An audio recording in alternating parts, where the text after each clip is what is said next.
عندنا اتنين اخوات، واحد مطيع لأوامر ربنا والتاني بيعصي ربنا.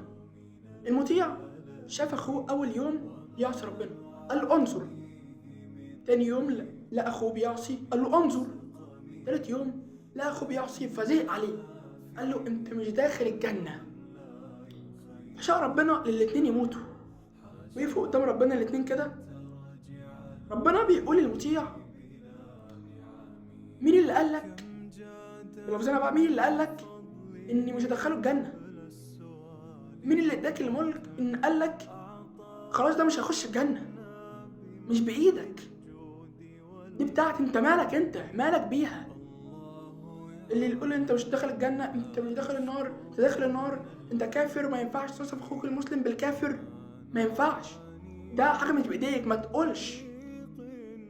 فربنا قال له طب كده، طب خدوا اللي هو كان بيغلط دخلوه الجنة والمطيع ده يدخل النار. اللي احنا نستفيده من القصة ان المعاملة حسنة.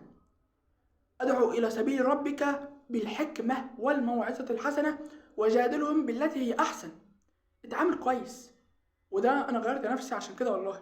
المعاملة الحسنة وبالحكمة، مش تطلع اي كلام وخلاص والهبد، لا، اعرف انت بتتكلم بتقول ايه بس، وسلام.